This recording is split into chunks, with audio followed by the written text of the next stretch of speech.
السلام عليكم ورحمة الله وبركاته. اللهم صل وسلم وبارك على سيدنا محمد. ازيكم حبايبي؟ النهارده ان شاء الله معايا فكرة كده قمر هتعجبكم جدا. هنتخلص من الزحمة والكراكيب اللي تبقى موجودة عندنا في البيت ونعمل لها اعادة تدوير. بالكم فكرة جامدة جدا. هنعمل اعادة تدوير للسرير الاطفال اللي بيبقى موجود في كتير من بيوتنا. لما ابننا بيكبر ما بنبقاش عارفين نعمل فيه ايه، بيبقى عامل زحمة في البيت عندنا. انا هقول لكم على طريقة انا عملتها، استغليت بيه سرير الاطفال وعملته كنبة جميلة بالشكل الروعة دوت، وعملته بتكاليف بسيطة خالص. لو كنت اشتريت كنبة بالشكل دوت كانت هتكلفني كتير قوي. في نفس الوقت لو انا عايزه ارجعه تاني سرير هقدر بكل سهوله ان انا ارجعه تاني. والاباجوره الجميله ديت انا برضو عاملاها من اعاده التدوير. لو حد عايز يعرف الطريقه هيلاقي الفيديو عندي على القناه. وبرضو الكوشن الجميل الفرو دوت والكوشن الترتر دول انا عاملاهم. لو عايزين تعرفوا الطريقه اكتبولي في كومنت، ما تبخلوش عليا باللايك والشير. لو هي الفكره عجبتكم اكتبولي كومنت جميل كده يشجعني. عايزه اطول عليكم، يلا بينا نبتدي الفيديو. نقول بسم الله.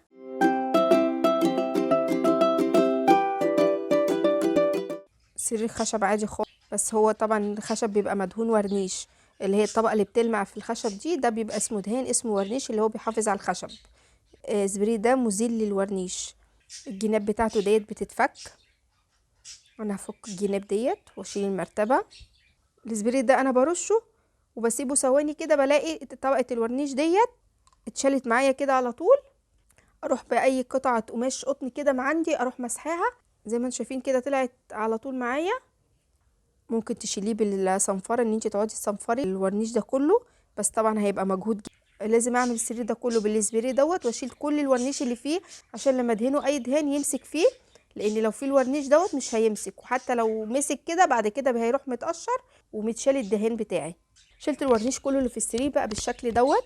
ادي بقى انت ممكن تدهنيه اي دهان. انا هدهنه عن نفسه دوكو، وهدهنه اللون الفضي، بس عشان ادهنه لازم اعمله الاول بطانه. فهجيب دهان من عند الموان اسمه فيلر، ده بيبقى بطانه للدهان الدوكو، بيدي تغطيه حلوه، خصوصا ان انا هدهنه فضي. هحط حبه من الفيلر دوت في علبه كده وبالفرشه وهدهنه كله. الفيلر ده بيخلي الدهان ياخد اللون على طول معايا في السرير، ما يبقاش خفيف ويحتاج كذا وش. جبت كيلو بس. عايزه اقول لكم انا عملت السرير كله فاض مني، كمان هبقى استعمله في اي حاجه تانية. لو حد عنده الرشاش اللي هو بتاع الدهانات برضو هيبقى حلو جدا، لو عملوا بيه هيبقى سريع كمان معاه اكتر. انا عندي، بس انا بحبيت اعمله لكم بالفرشه عشان لو حد ما عندوش يعرف يتصرف ويعرف هيعمله ازاي باقل الامكانيات. لو الدهان تقيل معايا ده بيتخفف بتنر. انا عايزه اقول لكم انا ببقى مبسوطه جدا وانا بدهن، بجد بحس بمتعه جميله قوي. مين زيي بيحب يدهن ويحب يلون كده ويستعمل فرش زيي؟ هدهنه كله بالفيلر، شباكين السرير والفخدين وظهر السرير من هنا ومن هنا، كل السرير يعني، والجناب بتاعه السرير برضو هدهنها واحطها كده واسيبها تنشف. هو بينشف على طول، ما بياخدش وقت كتير، كام ساعه كده وهتلاقيه نشف معايا كده. انا دهنته كله بالشكل ده وهسيبه ينشف. بعد ما نشف ده بقى شكله، هجيب الدهان الدوكو دي العلبه بتاعته. انا بحاول اوضحها لكم عشان لو حد حابب ياخدها سكرين. ده دوكو لونه فضي، غير بتاع السبراي الفضي العادي دوت اللي بيبقى فخاخه. ده التغطيه بتاعته بتبقى حلوه جدا، والثبات بتاعه بيبقى حلو جدا. السبراي في التنظيف بحس ان لونه او اللمعه بتاعته بتطلع، لكن اللي هو العلب ديت بتبقى حلوه جدا في التغطيه بتاعتها، وفي التنظيف بتبقى حلوه جدا واللمعه بتاعتها ما بتروحش. ولو هو تقيل معاكي اللون هاخد منه حبه كده في علبه، خففه شويه بتنر، لكن لو حلو بدهن على زي ما هو كده. وهدهن كل السرير من جوه ومن بره وكل العواميد وكل حاجه، وهدهن الجنبين برضو بتوع السرير بالشكل ده كده وهسيبه ينشف.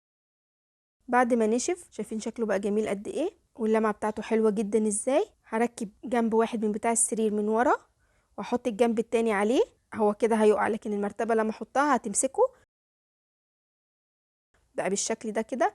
فبقى معايا بالشكل الكنبه دوت. دي قماشه قطيفه كانت عندي، هعمل بيها الكفر بتاع المرتبه بتاعت السرير بتاعي، بس صراحه غيرت رايي، حسيت ان اللون الكحلي هيبقى احلى معايا. ولما عملته فعلا عجبني اكتر وحبيته قوي مع اللون الفضي، كحلي لايق معاه اكتر. انتوا ايه رايكم؟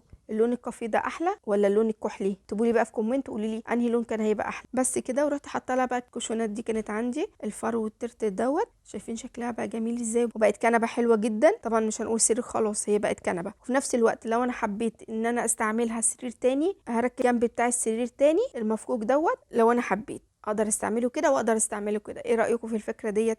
اظن فكره حلوه جدا وجديده. ولو فكره عجبتكم ما تنسونيش في اللايك، وما تنسوش تشجعوني كومنت حلو كده زيكم. فعلا الكومنتات بتاعتكم بتفرق معايا جدا وبتشجعني.